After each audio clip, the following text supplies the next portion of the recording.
Trouble. John from television's John and Kate Plus 8 is caught out late with another woman. What's going on? Kate is with us to set the record straight in an exclusive interview today, Thursday, May 7th, 2009. Also ahead, Kate of the popular show John and Kate Plus 8 that chronicles her family that includes a set of twins and sextuplets. She's going to be here to talk about her new book about raising a big family in the spotlight and also about those recent headlines that raise questions about her marriage to John.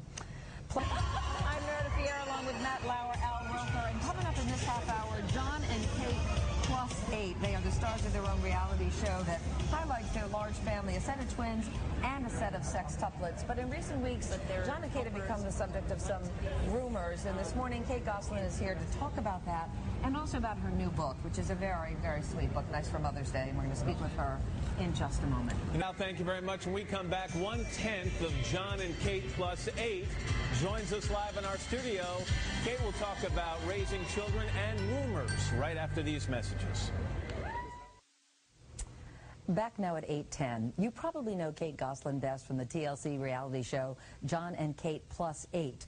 Her 8-year-old twins Madeline and Cara and 5-year-old sextuplets Alexis, Aiden, Colin, Leah, Hannah, and Joel can certainly make life hectic. But they're also the inspiration for Kate's new book, 8 Little Faces.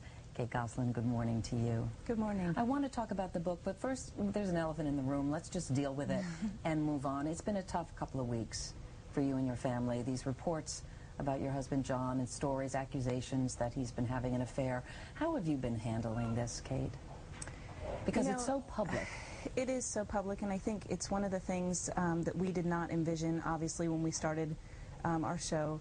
It's one of the things that comes with it, the tabloid stuff, and to be very honest, I'm very hesitant to believe any of it.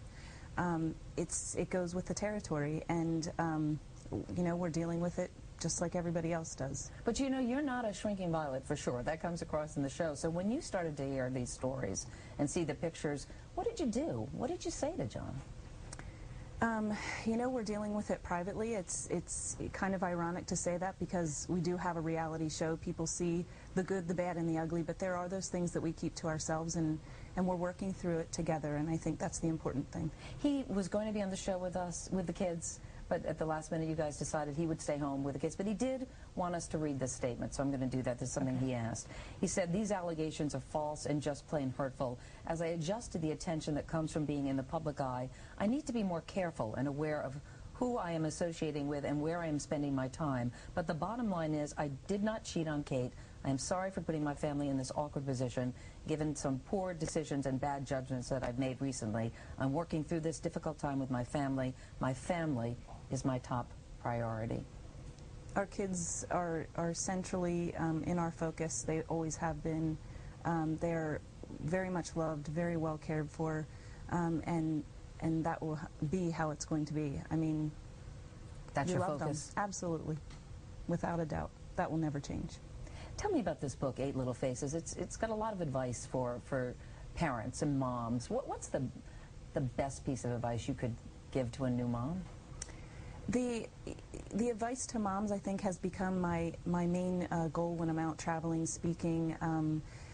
For whatever reason, people find us inspirational. I don't feel inspirational. I feel like I'm a mom getting up every morning, taking care of my kids just like every other mom. But I feel like there is encouragement needed for moms, whether they're working moms or stay-at-home moms, and that is every day do your best. It's one day closer to your goal, which is raising healthy, happy, independent adults.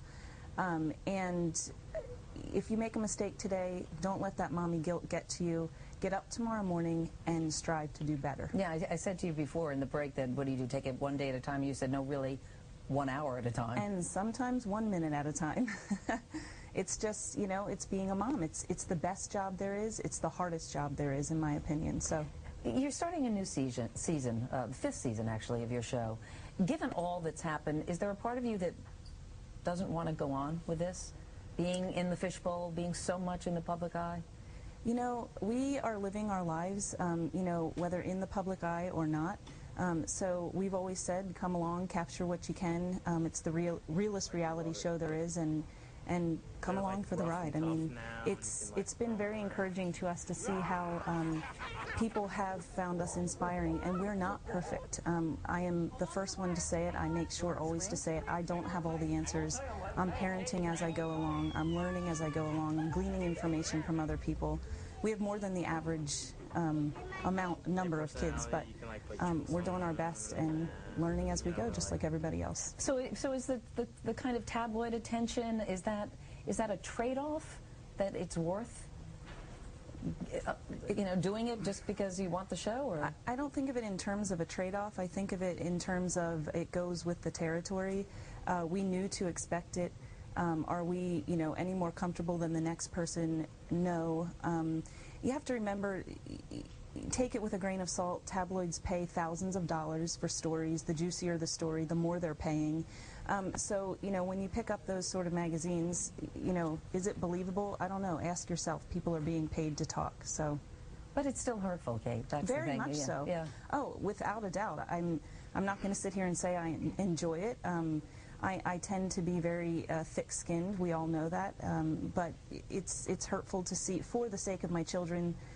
Looking, through their eyes, seeing the things that are out there is absolutely not a bit enjoyable.